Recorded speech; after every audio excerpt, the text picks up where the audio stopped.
Assalamu alaikum. Very happy to be here.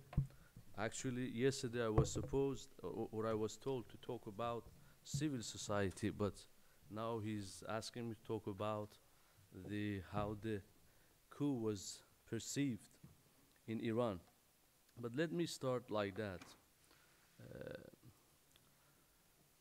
I have a feeling these past 2 3 days I have been in Turkey. There is a sense that it seems everybody has made up their minds and the assumptions are very strongly drawn, and it seems, or at least I feel, there is no room for reflections, debate, and discussions. Why? I give you an example. I think it was in 1953 there was a coup in Iran where President or Prime Minister Mossadegh was toppled from the power. It's almost about 60 or 70 years passed by that event, and still we have actually documents. We are trying to understand what happened in exactly in that moment. So what I want to say is that I think if we are here as politicians or as lay people, it's okay. We can make up. Okay, Give you this if you like. it doesn't matter. What should I do? You can just put.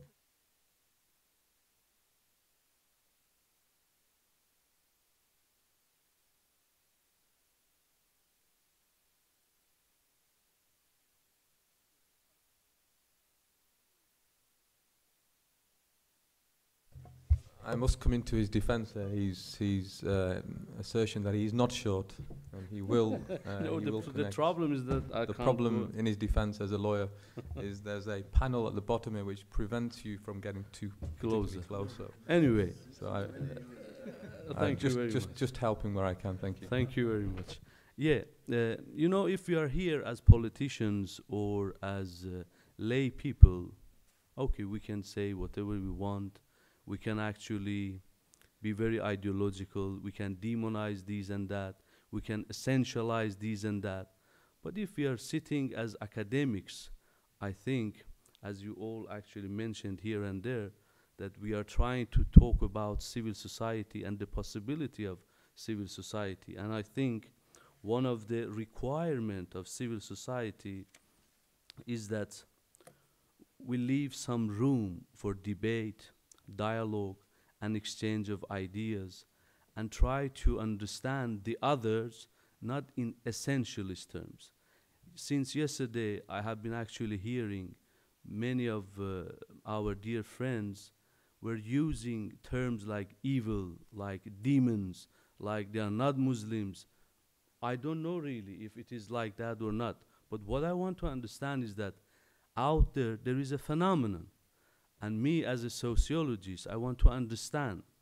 But if I want to understand, if before even I enter, you give me a whole bunch of ideas and assumptions that you essentialize the other, and by essentializing the other, I mean you assume that you are pure, you are the right, and everything, truth is represented by you.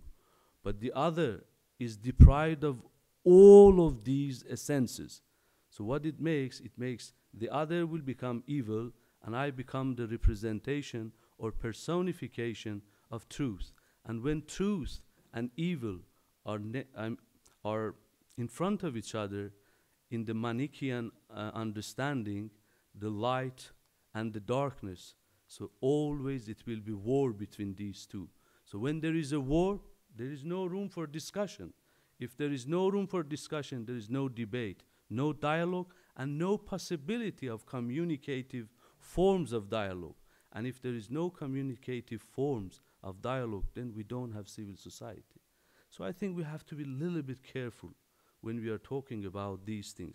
So I have realized, I think there are three forms of understanding what happened in Turkey. I think there are at least one, I call it ideological approach.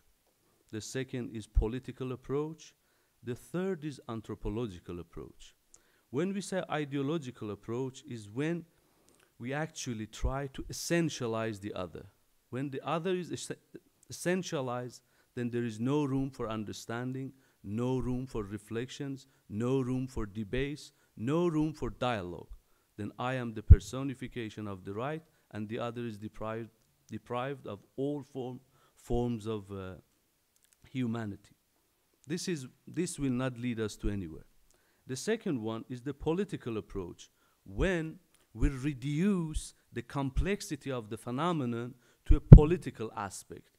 For example, in this case, we are talking about Gülenist movement or Gülenist network, and this movement is deprived or is reduced in its complexity to a political form. Okay, this makes, for me as a politician, much easier to actually, if I want to manipulate, if I want to draft, for example, some kind of, for example, policies in the country, for me it makes it easier. But in order to understand the other or these complex forms of phenomena, we need a little bit to dig more. So what kind of actually approach or perspective could lead us to this kind of understanding as academics? Why am I emphasizing academics, the word academics? Because I think in a world, as my friend and brother Professor Al-Attas said, in a world, especially in the Muslim world, where states are really, really strong, states are really, really evasive and all presented in every aspect of our life. So there must be a room for people who can have loyalty not only to the state, to the truth. When we say the truth, it means the kind of forms of life which will be more beneficial for people on the streets, and not only for the state. When everything is sacrificed for the glorification of state, then we have to be a little bit careful. Maybe there is a sense of some kind of danger or some kind of imminent problems and troubles which will make life in 10 or 20 years even more difficult for us. So anthropological approach means that we don't essentialize the others, we don't politicize the forms of life, we first try to get an understanding. What is this network? How was it built? How it expanded? What are the belief systems? What are the forms of life which actually this phenomena is representing? If we start this approach, then there is room for dialogue, then there is room for debate, then at least among ourselves as academics, we can have a form of understanding. But the trouble is that, this is the feeling I get, not only here, in many Muslim countries, is that politicians come and actually they create concepts, they create actually forms of understanding, and then we academics start to think about these kind of things in the framework they have actually designed. But actually in countries where civil society and where democracy is flourishing, is other way around. What does it mean? For example, say in England or in Sweden, where I lived and grew up, it is actually intellectuals, academics, they create forms of understanding. And slowly, slowly, these goes up when it comes to the public arena, when it comes to the public square. It goes to people who are called policy makers. They sit down and discuss. They debate. And when it comes a little bit strong or actually becomes more mature, then it's handed over to the politicians.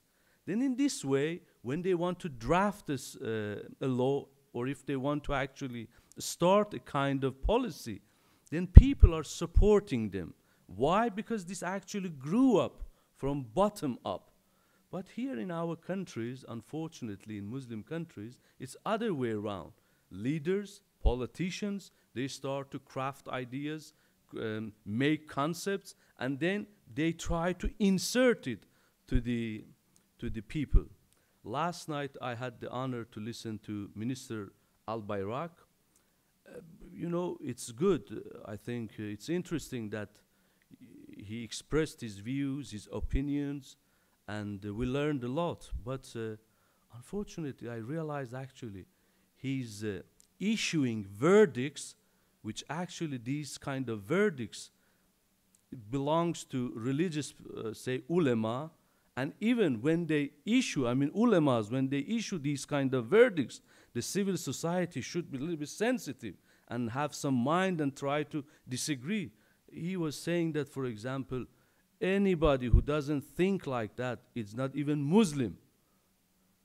Look around in the region we are living. We are living in a state of affairs where every group is actually trying to demonize the other. Every group is trying actually to say the other is stripped of all kinds of humanity. And in a country where there is democracy, in a country where there are institutions of democratic forms like academia, university, we should actually try to understand a little bit with open mind and with open heart and try to reflect upon the complexity of phenomena. Having said that,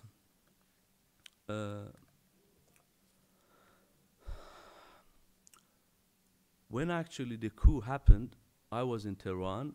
I think it was about 10:30, something like that. I turned on the TV.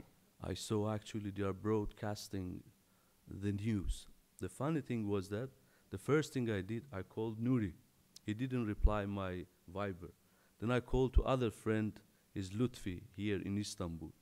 And it seemed, I think he was traveling from the European side to the Asian side because he's living in Üsküdar. And I said, Lutfi, what's happening in Turkey? He said, nothing, everything is okay. I said, come on, man, there is something. I see airplanes, they are bombing, the bridges are closed, sealed off, people are running here and there. He said, no, I don't have any idea. I just got into this Marmarit, the underground, the tunnel. I said, come on, man, let me take some photos. While actually the TV was broadcasting the news, I shot some small, like, short movies, brief movies, took photos, sent it to him. And he just, he was in, I think, WhatsApp application. He said, yeah, please inform me because it seems I don't have any TV and things like that. So inform me. So I had access to Russian TV, BBC, CNN, Iranian TV, these and that. So I was shooting some like brief movies, films, and then sending to him. Up to, I think it was 2:30 in the midnight, early in the morning. This gave me an idea. The thing was happening in Turkey, in Istanbul, and I'm sitting in Tehran. It seems I have more access to information than the guy who is sitting in Istanbul. The idea of a global village, for me it was like, wow. And the role of social media, which makes the life more interconnected, and our feelings, our understandings, our life experiences, and how can actually these borders, physical borders, are becoming less and less meaningful. Although there are borders, I agree, but it seems there is something more which actually bringing us closer. And that is, I think, one of the beauty or one of the interesting thing about the social media is that making our experiences more available. So I was following the news. It was around, I think, 2:30 or something at CNN News, because you asked me tell about my experiences, how it was. So I'm trying to say that. And reflections, not experiences.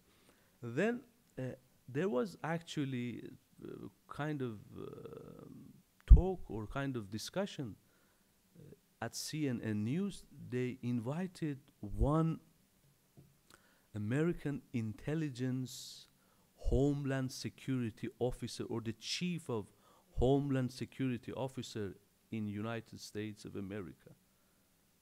And it seemed that coincided with the trip of Mr. John Kerry to Russia. And he was sitting and talking with Lavrov, Sergei Lavrov. And at the same time, they were talking about the Syrian issue, that what's going on in Syria. Then the reporter or the guy who was actually leading the news, he asked this homeland officer that, what do you think about the coup or the event which is going on in Turkey? You know, a person who is in his position, chief of homeland security, uh, so he's like an official. He's not talking in the capacity of his personal feelings. He talked very dismissive of Erdogan, President Erdogan. Then I got a little bit scared. I said, wow, something is going on. Something serious is going on. If America is an ally of Turkey, they have base in Incirlik, and it's a NATO member, and something like this is happening. And at the same time, I was checking other channels as well. Then I came across another news. I think it was France 24, if I'm not mistaken. The guy was saying that French authorities ordered or stated a statement that all like centers and culture attaché and even embassy members in across Turkey 1 week earlier, they have shot it and they left the country. And British Council, I think, or British Embassy, 2 days before the event, they shut or they closed down their offices. Putting all these things together and living in a country like Iran, which has been like sanctioned, like under attack and things like that, and every time you feel there is a plot once going on, then I got a little bit scared. I said something serious is going on. But as Professor Alatas mentioned, and we have been talking about that before, there was one element, I think, this is something we have to think about it and cherish it and truly believe in that. There was one element which I think everybody disregarded, and that was the will of the people when it came to the streets, when they came to the streets. And this is something which yesterday when I was watching some of these clips and movies, it gave me an idea that, well, listen and watch. Most people who actually throw themselves in front of the tanks, throw themselves in front of the soldiers with bare hands, none of them, they had official posts. They were not mayors. I didn't see any mayor there. I didn't see any functionaries of the state. They are getting money, they are getting luxury positions, but none of them dared to go under the tanks. But this guy went under the tanks, not once, 3 times, right? 3 times he threw himself under the tanks. So I think what many, I don't know, maybe this was really a plot by Americans, or maybe segments or aspects of American intelligence, or maybe British, French, or maybe Russians, this, that, whatever, I don't know. Maybe 50 years later you will find out more when these, these files are declassified, and then we sit down, rewrite the history, and see in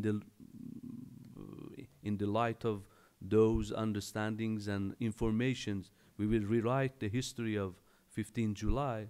I don't know, I can't say anything. But one thing I can say is that the will of people could change the history of a nation. So what should we do? We should actually respect the people, make the people feel home, make the people feel that they are actually taken into consideration. If we take these into consideration, not only in Turkey and the Muslim, and actually the interesting thing, or maybe the ironic thing, is that we as Muslims, we talk about ummah. And ummah is an idea not based on blood, not based on land, not based on ethnicity, not based on race, is based of common belief. and we are A'ilatullah. We are the family of God. If we can take these kind of ideas and notions truly, then the civil society, in the way actually we desire, it will be like a buffer zone, not only vis-a-vis the state, but vis-a-vis those other maybe countries, people, I don't know, who don't want to see the prosperity of the Muslim Ummah. Then they will become stronger. Then they will become actually a real force in the constitution of a prosperous society. And I hope this will happen. Thank you very much.